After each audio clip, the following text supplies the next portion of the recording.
Bismillahirrahmanirrahim. Assalamualaikum warahmatullahi wabarakatuh. Dan datang saya sudah diprovokasi ya, jadi diprovokasi kayaknya disuruh ngintip ya, mengkritisi. Tadi juga saya duduk di depan, tiba-tiba ada Pak Paulung, ada Pak Paulung. Itu juga memprovokasi. Oke, tidak apa-apa. Saya pada siang hari ini dapat tugas. Saya digojlok sebetulnya ini disuruh bicara mengenai implementasi nilai-nilai Islam, ya, kemudian berkaitan dengan karakter. Nah sekarang kalau kita bicara karakter, kita bicara sebuah institusi pendidikan, kita mau nyasar kemana nih? Karakter siapa? Karakter mahasiswa, karakter dosen, atau karakter yang mana? Ya. Jadi kalau kita bicara karakter, kalau feeling saya ya, ini kita sambil ngobrol aja ya. Saya membayangkan karakter yang dimaksud itu adalah karakter dosen. Karena kita adalah agen perubahan, agen of change. Ya. Nah ini saya kira menjadi satu hal yang menjadi amanah yang besar di tengah kesibukan kita juga yang sangat luar biasa hari ini. Kesibukan sangat luar biasa.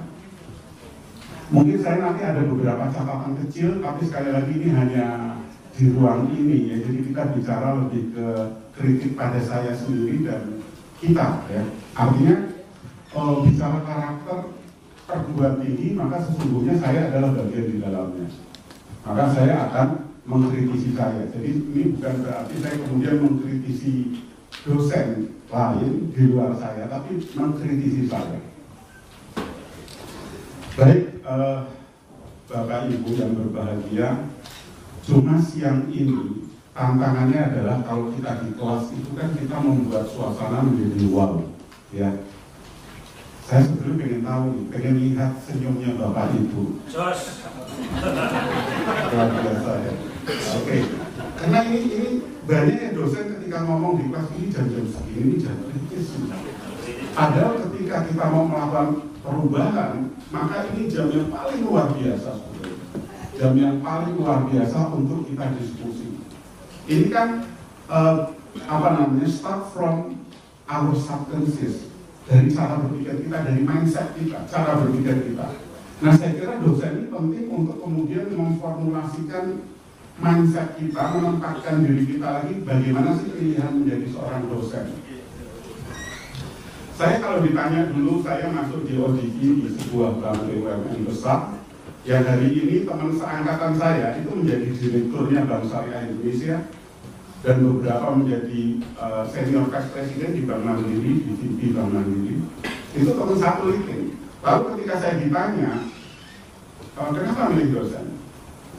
Maka ada 3 hal yang kemudian sampai sekarang saya coba internalisasi. Satu, kayaknya sejahtera itu tetap perlu ya.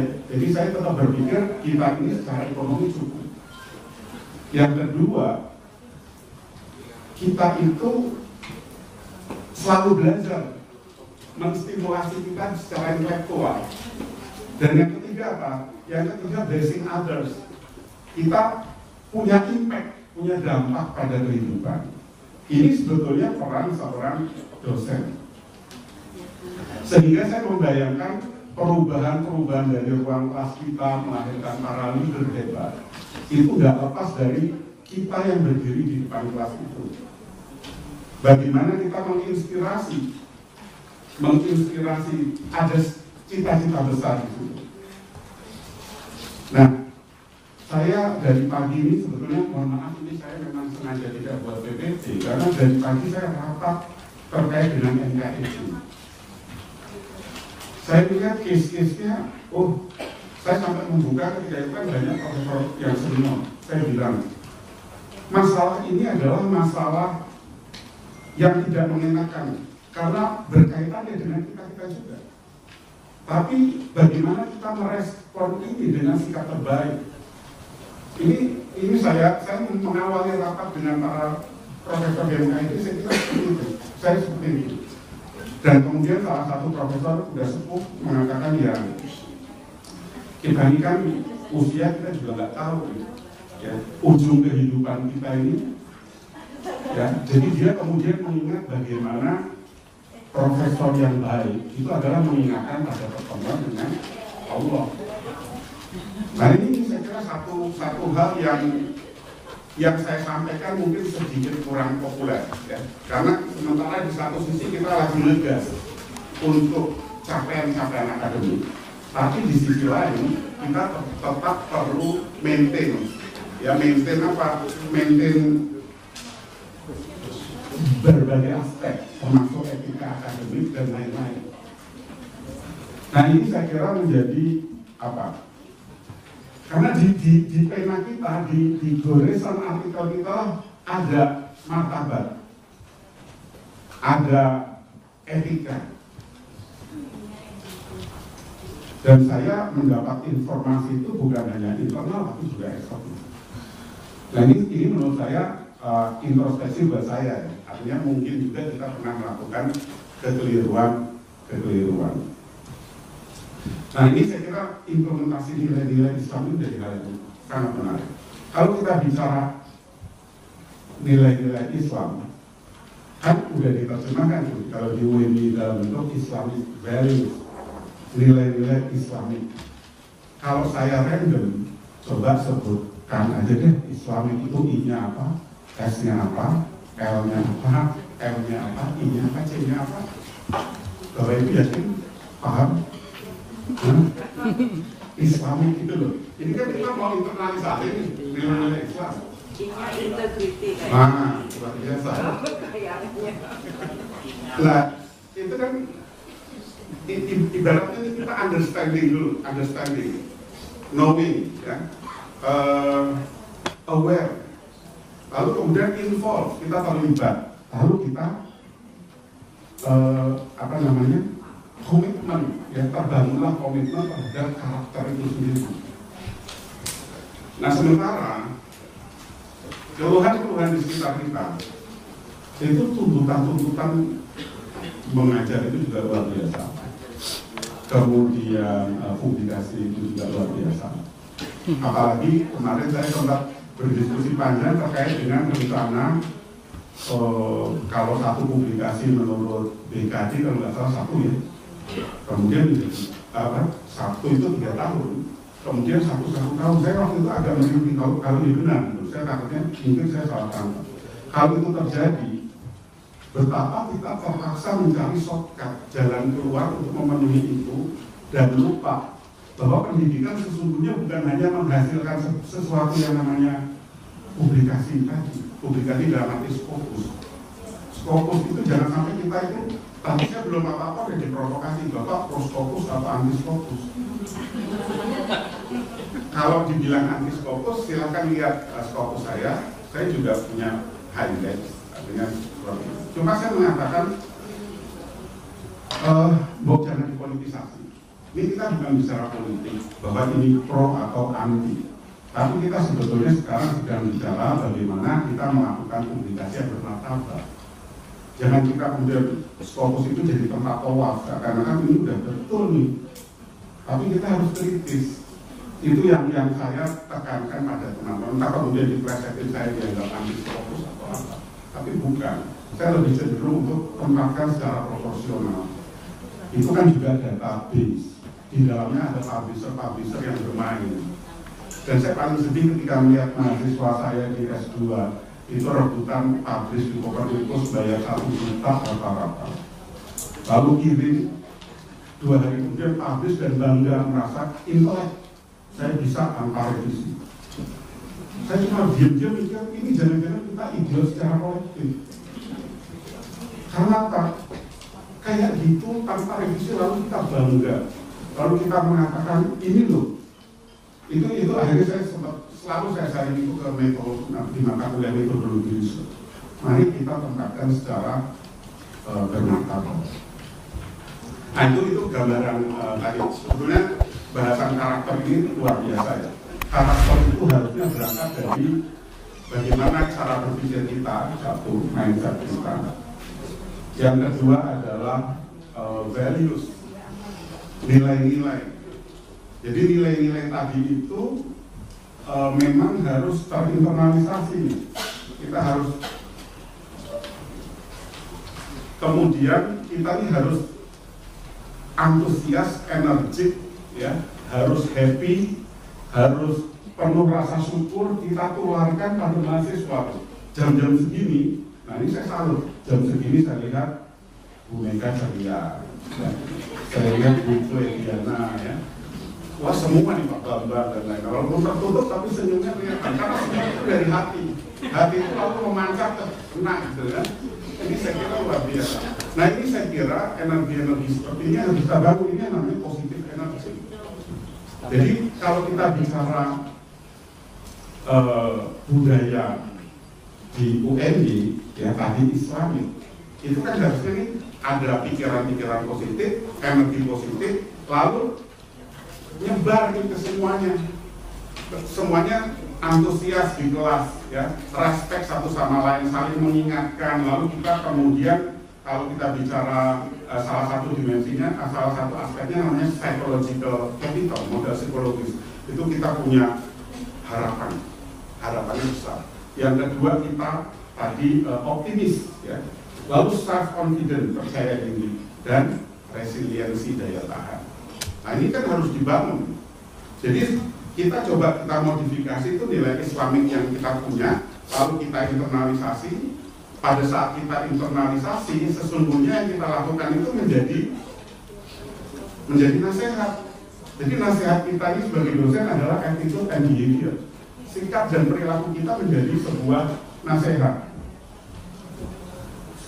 Hati kita juga menjadi sebuah nasihat. Jadi hati itu bicara lebih keras dari ucapan. Nah ini saya kira perlu tadi yang namanya aspek internalisasi nilai-nilai Islam, ya. Oke. Mungkin ya kalau saya merujuk pada pendapat seorang profesor yang namanya Profesor Gerald Morgan, ya. Gerald Morgan itu mengatakan bahwa organisasi itu bisa dilihat dari berbagai sisi. Saya bisa mengatakan organisasi seperti mesin. Kita ngambil tuh mahasiswa jadi input, lalu ditransformasi jadi output lulus S1, S2, dan S3. Kemudian kita juga bisa melihat bagaimana UNY hari ini sama waktu saya dengan Bu Mega masuk pertama itu mengalami perubahan yang luar biasa. Ini berarti apa? Organisasi adalah organisme, makhluk hidup. Jadi kita ini harus selalu di dalamnya itu harus learning, harus belajar. Terus yang ketiga, organisasi itu adalah mindset, ya, cara berpikir kita. Bahkan ada yang melihat kalau dari dimensi psikologi, jangan-jangan ada orang tuh ketika dengar nama organisasinya, dia merasa langsung tidak nyaman. Jadi terjadi yang namanya penjara psikologis atas organisasi. Jadi saya kemudian kalau ketemu hari Senin malah saya ke UNY, ya, atau ke ini berarti apa? Terjadi sebuah belenggu psikologis berkaitan dengan organisasi. Nah jadi saya kira cara pandang kita mengenai organisasi perlu kita refresh kembali, karena organisasi itu kan bicara organizational goals, ya, ada tujuan organisasi. Kita bicara pada level namanya organisasi. Lalu setiap individu kalau ditanya, oh betul sih Pak Heru kalau ke UNY apa betul-betul niatnya tulus untuk ngajar? Apakah Anda nih ke UNY niatnya memang tulus untuk ngajar? Jangan-jangan niat kita saja sudah nggak sama. Lalu ketika kita kumpul, itu terjadi transaksi sebetulnya saling punya kepentingan. Saya ini kesini ada kepentingan ini, saya kesini ada kepentingan ini, ya, yang muncul self interest. Nah ini saya kira ini menjadi sebuah concern, ya. Sehingga kalau dalam dinamika organisasi ada istilah engagement. Bagaimana kita nih merasa atau affective commitment menjadi bagian dari keluarga besar Universitas Muhammadiyah Jakarta. Memang di awal kita selalu bicara transaksional. Awal nih kalau kita masuk nih, kita selalu berpikir saya dapat apa sih, gajinya berapa, lalu karirnya gimana, lalu kemudian saya merasa dengan kemampuan itu background pendidikan tertentu, kemudian dengan prestasi tertentu, maka sebetulnya ini balance atau inequity atau tidak adil ya.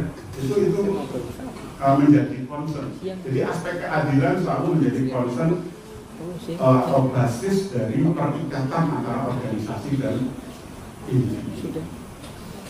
Nah, level kedua ini dosen ini harus mulai meningkatkan, harus mulai keluar dari transaksi tadi. Ya, artinya jangan sampai kemudian ketika kita ngajar S1, S2, S3, HM-nya beda tuh kan, contohnya S3 beda ya Pak Bambang ya. Nah itu jangan-jangan nanti kita pilih-pilih tuh ya. Nah ini sebetulnya bicara inama amalu binian. Kita bicara niatnya apa nih? Justru di S1 itu ladang amal yang luar biasa.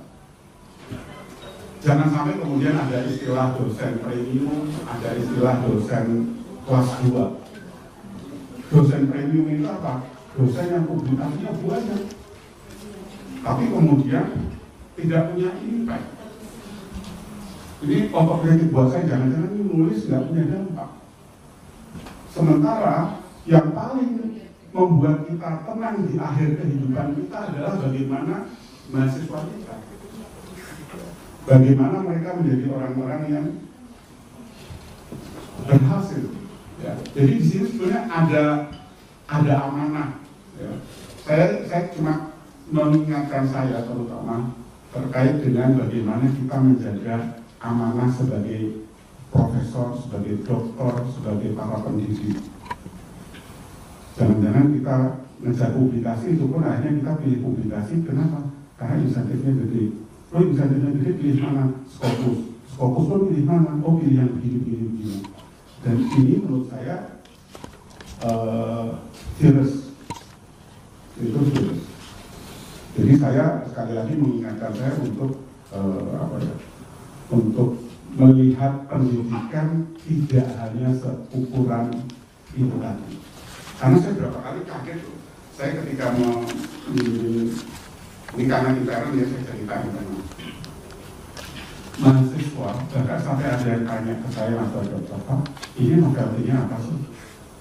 Terus saya bingung, loh saya kan pembimbing kok Anda tanya novelty pada saya? Pusing kan kepala saya. Lah terus Scopusku berapa? Dia malah udah publish Scopus ada 2, 3. Ternyata Scopus tidak berkorelasi dengan kecerdasan kita semua. Jadi saya kemudian pusing juga kayak gitu. Ya. Ini sebuah kritik buat saya ya. Artinya ayo saya tidak anti Scopus tapi saya melihat itu sebagai salah satu tools ya. Jadi kita put vision, mission, and strategy first. Don't start from the nation. Jangan mulai dari ukuran-ukuran, tapi mulai dari visi, misi dan strategi kita sebagai seorang pendidik. Ini yang saya selalu ingatkan pada saya, mudah-mudahan nanti saya dan kita semua ini betul-betul menjadi institusi pendidikan yang rahmatan lil alamin. Ujung-ujungnya itu. Jadi kalau kita bicara spiritualitas seorang pendidik, pertama yakinkan pada mahasiswamu bahwa besok kita ketemu Allah. Karena tidak aku ciptakan jin dan manusia kecuali beribadah kepada Allah. Ini poin 1. Ini yang harus saya selalu ingatkan pada saya. Ketika saya merasa lagi capek dan sebagainya, saya coba reminder itu. Yang kedua, itu adalah sebaik-baik kita, itu yang paling memberi manfaat pada lingkungan. Ini blessing others tadi. Dan yang ketiga adalah kita ini harus selalu dalam posisi conscious incompetence. Kita menyadari ada yang tidak kompeten dari kita. Kita harus terus belajar, harus learning sebagai dosen. Hari ini lebih baik dari kemarin dan besok harus lebih baik dari hari ini. Ini saya kira spiritualitas yang memang harus dibangun oleh saya khususnya. Jadi saya memang kadang-kadang cuma agak geli aja ketika melihat misalnya ada program dokter kok menyelenggarakan strategi masuk Scopus. Itu menurut saya ini bimbel atau ini kayak menurut saya yang harus kita bangun adalah belajar teori, belajar konsep. Itu yang jauh lebih penting. Saya nggak ingin kemudian terjadi yang namanya doktor arisan. Lulus doktor, bangganya pada saat arisan. Jadi pada saat arisan kerja bakti dia pasang doktor. Ketika kegiatan akademik dia tidak pasang doktor. Karena apa? Ya karena dia itu tidak confident dengan dokter. Nah ini saya kira kita ini supaya jangan kuantitas itu, kita banyak ngurusin dokter, tapi dia confident kan? Dia menjadi agen kita di masyarakat, menjadi agen kita. Jangan sampai kemudian kita ini malah, saya termasuk karena ada fenomena sampai model riset mahasiswa kadang-kadang bukan mahasiswa yang buat. Nah ini bagi saya itu,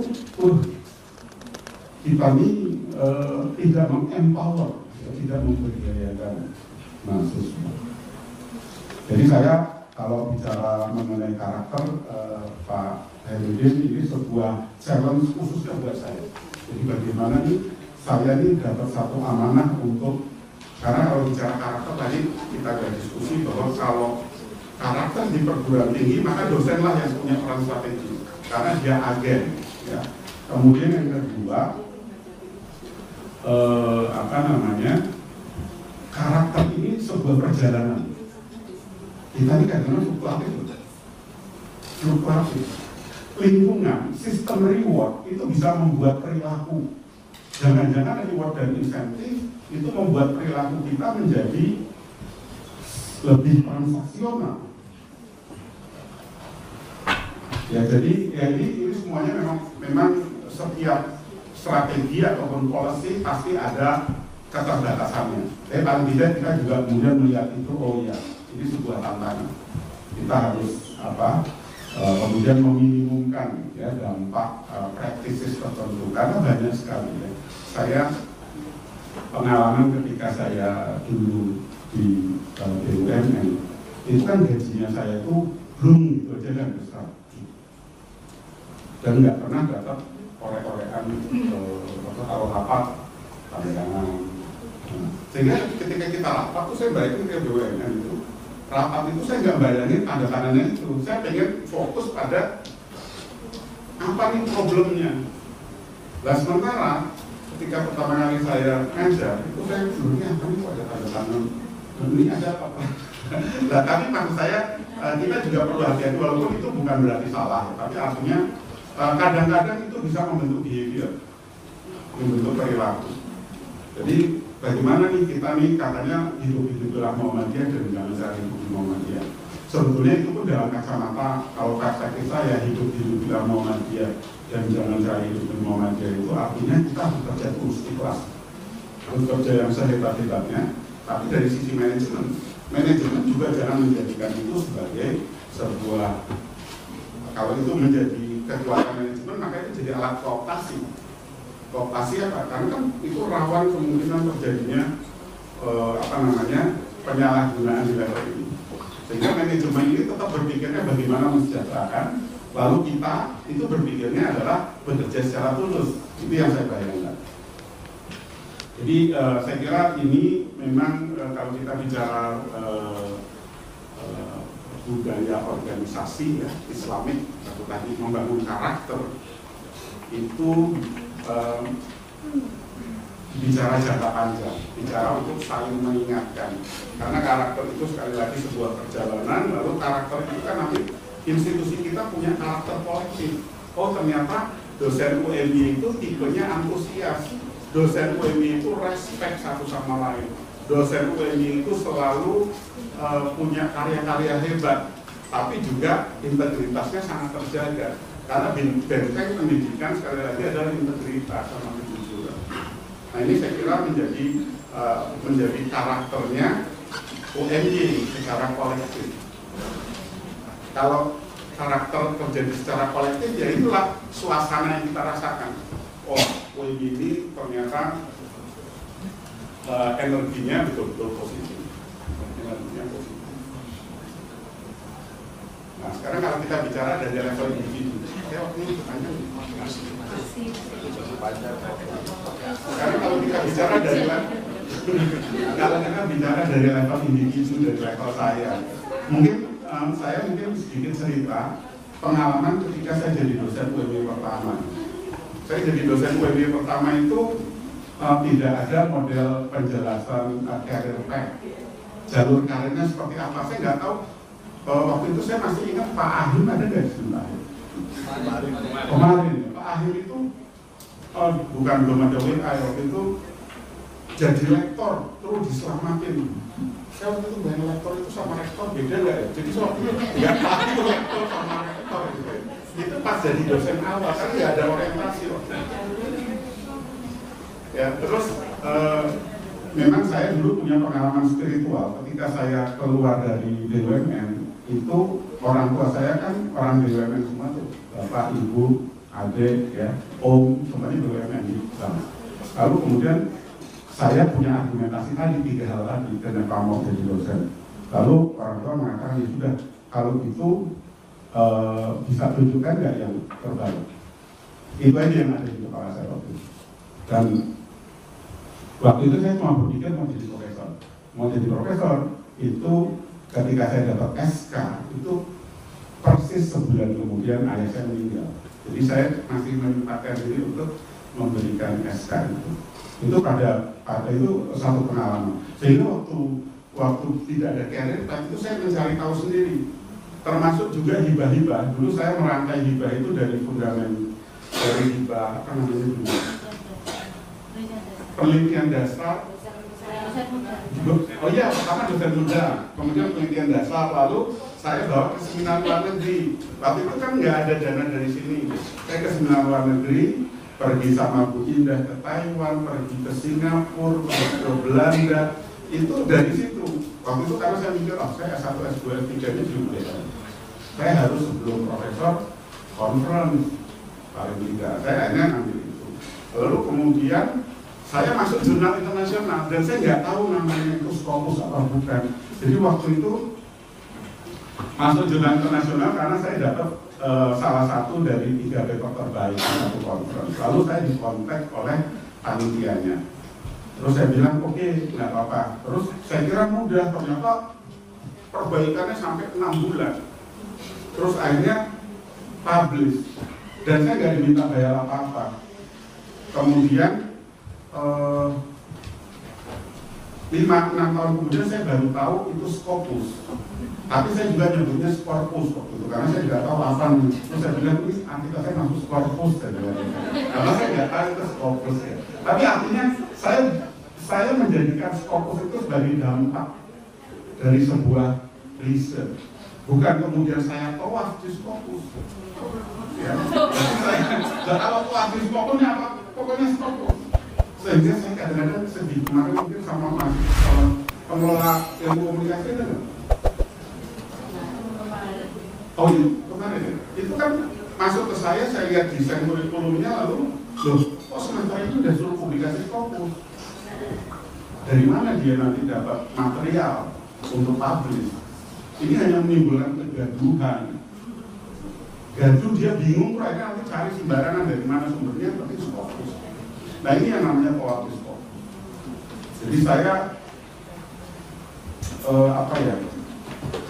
saya tidak anti, tapi saya coba dudukkan secara proporsional itu mengenai Scopus.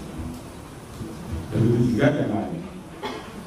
Nah itu mungkin tantangan kita bersama karena juga itu tidak mudah ya untuk masuk ke publikasi. Dan ini kita ini ibaratnya ini sekarang sedang ngebut, ya.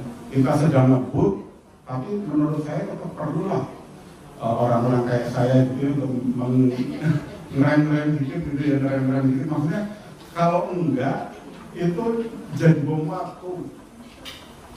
Jadi bom waktu, jangan-jangan kita nih udah abai mahasiswa itu kita anggap seperti kotak kardus. Kita lihat jadwal mata kuliah itu kayak lihat barang terjadi depersonalisasi. Lihat mahasiswa bimbingan, saya masih ingat beda banget. Tahun 2000 saya bimbing mahasiswa itu sampai saya bilang ada 2 bimbingan saya. Dan saya tahu persis isinya karena saya sangat senang berdiskusi dengan mereka. Lalu ketika siang saya bilang udah masuk dapur kamu yang masak. Jadi yang masak mahasiswa saya, mahasiswa masak. Lalu kita diskusi panjang lebar. Tapi terus saya sampai hari ini komunikasi secara emosional terjadi. Nah sekarang lihat mahasiswa lulus sih kayak gini loh, lihat kotakan ini. Akhirnya lupa itu mahasiswa saya yang mana. Nggak terjadi silaturahmi. Dan ini saya kira ini juga perlu menjadi bahan pemikiran kita karena sekali lagi jadilah karakter yang kalau dosen itu ibaratnya dosen itu kan leader. Dosen itu di kelas adalah leader. Maka dia harus punya self leadership. Masuk kelas itu jangan bawa masalah. Masuk kelas itu dalam kondisi happy. Masuk kelas itu mengajak kebaikan. Bahkan saya tanya nih, Bu Nari, teman saya ke Taiwan dulu ya. Skala bahagia ibu hari ini berapa? 0 sampai 10. Kalau 0 itu sedih, 10 bahagia. 8 ya. Itu kalau di kelas saya, 8 itu belum saya mulai kelasnya. Karena apa? Loh, saya ingin semua itu beyond 10 supaya terjadi yang namanya saling antusias, saling respect, saling bantu. Orang kalau udah tuntas dengan dirinya, udah grateful, udah penuh rasa syukur, maka dia akan bantu orang itu dengan sangat bahagia. Ya sangat enak. Tapi kalau orang itu bawaannya udah bermasalah, saya bayangin kalau kita burn out dengan banyak kerjaan yang menurut saya kadang-kadang saya mikir, ini yang kita lakukan mendekatkan diri pada Tuhan nggak sih? Jangan-jangan karena ini terjadi konflik keluarga.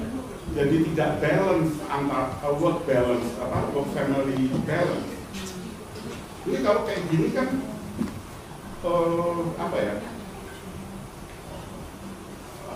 jadi ironis, ya, jadi sesuatu yang ironis. Nah itu yang saya selalu mengingatkan. Kadang-kadang saya juga kaget ya, anak saya kamu udah SMA, terus saya kamu udah kuliah. Dan pernah saya sampai sekarang yang jadi PR saya adalah ketika saya lihat anak saya yang terakhir nomor 3, kok akan saya dikasih tahu gurunya itu ternyata mahasiswa saya. Loh, kok ini nilainya 2 pas dengan KKM? Artinya udah pas banget. Lalu saya tanya, mata pelajaran yang kamu suka sebetulnya apa sih? Kok anak saya bilang tidak ada ya? Terus saya tanya, yang kamu nggak suka apa? Semua. Itu kan beda tuh kalau zaman saya ngomong gitu sama ayah saya, wah ini bisa nggak di teras rumah di luar kan? Ini kan komunikasi nih. Akhirnya itu menjadi PR saya. Coba bayangkan kalau hidup saya ini sangat mekanistik. Di kepala saya ketika mandi fokus, ketika jemput anak fokus. Wah, ini yang namanya tadi tawaknya. Jadi saya kembali lagi pada ayat proporsional. Saya melihat ini ada titipan Allah anak-anak kita, kemudian dan mereka yang paling aset yang mendoakan kita di akhir hidup sampai mati. Teman-teman kita yang ngerjain fokus. Besok udah lupa, takziah aja sebentar, setelah itu udah lupa sekian. Jadi saya ini sebetulnya kita bicara organisasi itu kemudian jangan meninggalkan spiritualitas pada yang di atas. Apapun yang kita lakukan itu harus dekat, nggak dikotomis. Ya jadi akhirnya kemudian kalau pagi itu saya ngajak anak saya tahajud itu masih susah kadang-kadang, padahal pesantren dulu. Itu terus pagi itu kita buat suasana itu happy, bersyukur, senang, ya. Supaya energinya positif nih, karena kita mau ketemu mahasiswa. Lalu ketika ketemu mahasiswa itu juga kondisinya kita happy, kita bahagia, kita bersyukur, kita siap bantuin orang. Dan ternyata menurut sebuah riset ya, yang membedakan orang sukses sama nggak sukses adalah pada kemampuan dia merespon situasi. Jadi situasinya seperti apapun ya, itu sebetulnya depend on kesuksesannya tergantung pada respon kita, bagaimana kita merespon situasi. Jadi ini yang selalu saya coba belajar, ayo kita belajar merespon situasi dengan cara terbaik. Itu bersyukur menjadi penting. Mungkin Bapak Ibu pernah lihat cerita-cerita saya terkait keberuntungan ketinggalan pesawat. Itu saya pernah cerita bagaimana pesawat ini dan sebagainya, lalu respon kita ternyata membawa keberuntungan. Tapi mungkin di event lain saya cerita terkait dengan bagaimana seorang dosen ini penting menata cara berpikir dia menghadapi situasi, karena cara berpikir ini menuntun pada sikap. Akhirnya kita bersikap seperti itu, lalu kita punya perilaku. Karena apa? Karena awalnya dari cara berpikir kita merespon. Jadi itu saja ya untuk pengantar. Nanti kemudian monggo kalau Bapak Ibu ada tambahan atau masukannya. Terima kasih sekali lagi dan Assalamualaikum warahmatullahi wabarakatuh.